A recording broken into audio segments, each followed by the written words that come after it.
Hello everybody, it's NoobMr here and you're watching my brand new segment called Know-It-All News, where I sit here and discuss the weekly gaming news and try and make it sound like that I actually know what I'm talking about. So, on to the intro!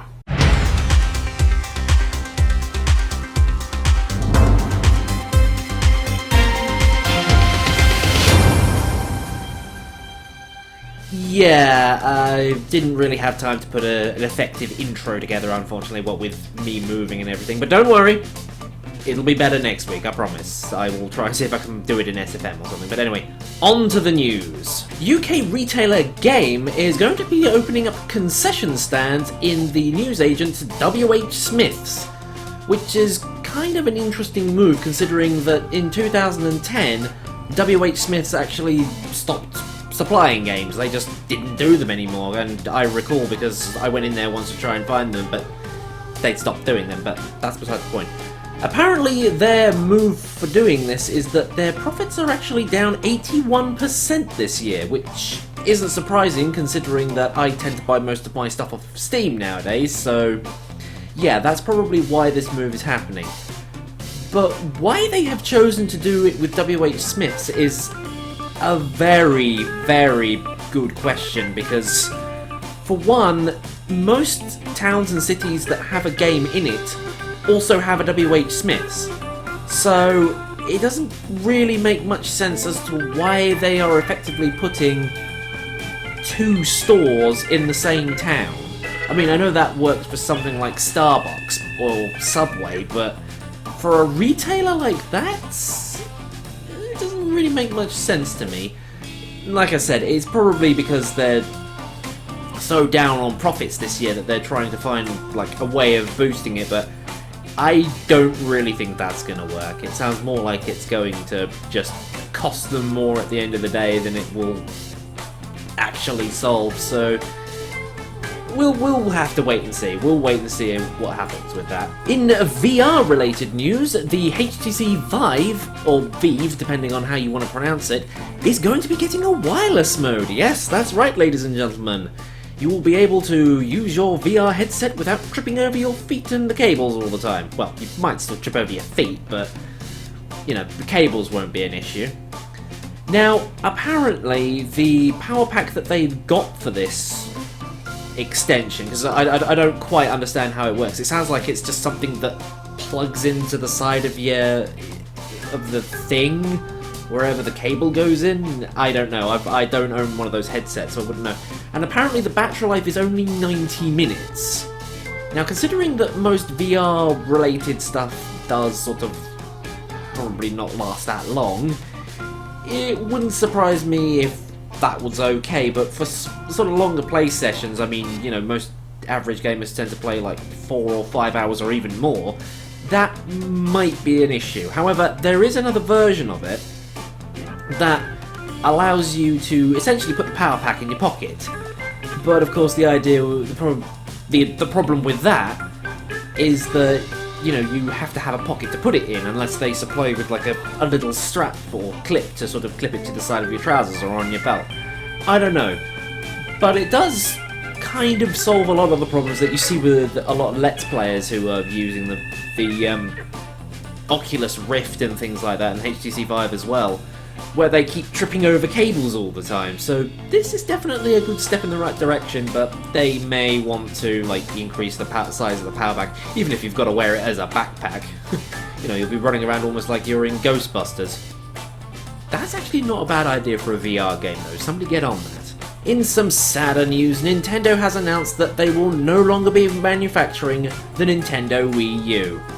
Yes, that's hardly surprising considering how bad of a console it was, and it didn't really sell very well, but it is unfortunate to hear that that is happening. So if you want to go and get yourself a Wii U, you better go and get it now, because this is the last batch that they're making. In fact, Nintendo of America have quite literally announced that the last lot that they are making themselves have been shipped out to the retailers.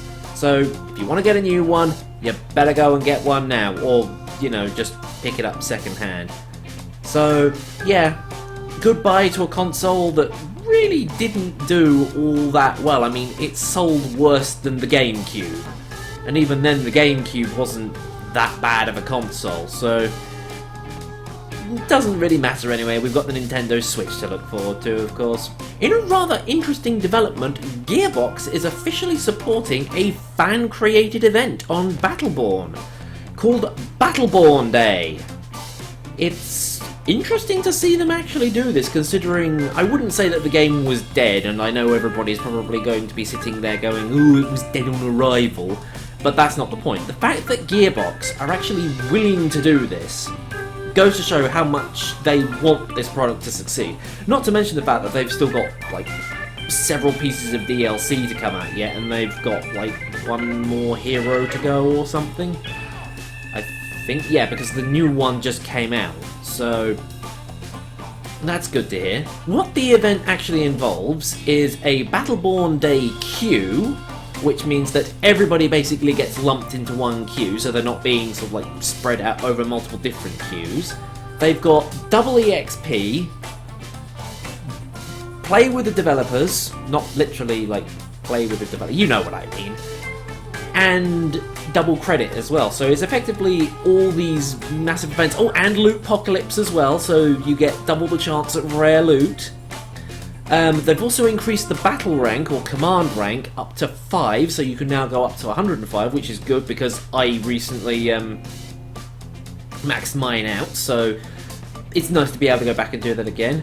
And they've got some unique titles as well for people who join in on the day, so if you were thinking about getting Battleborn, or, you know, you were playing it and you've been looking for a reason to come back, this weekend, I don't know what the times are, hold on one second. Okay, apparently the times are 2 PM today, as a matter of fact, Pacific time, until 8 AM on Sunday. So, like I said, if you were thinking about coming back to the game at any point, now's the time to do it, because there's going to be a lot going on this weekend. And finally, it seems as though that Dishonored 2 didn't get the smooth launch it was expecting, as everybody seems to be suffering from massive frame rate problems. Now, from what I found out, it turns out that the reason for all these massive frame rate problems is because of the anti-aliasing technology. I don't know whether there's any way that you can fix it. In fact, I think it was listed that there isn't any way to actually fix it. But you should be expecting a patch for that soon, but they haven't given any sort of idea as to when yet. A lot of people are saying that, oh, you know, the consoles have gotten a patch.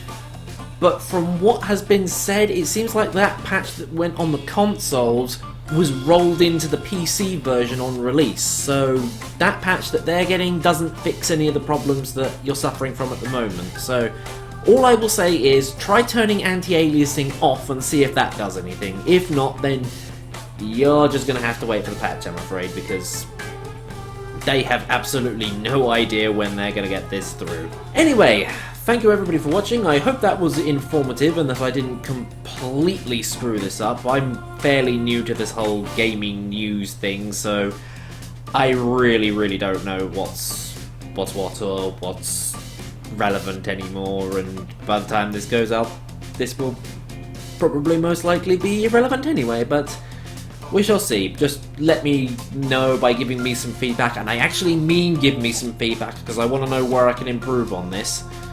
So, yeah. Thank you everybody for watching, and I will see you again next time. Outro card, please.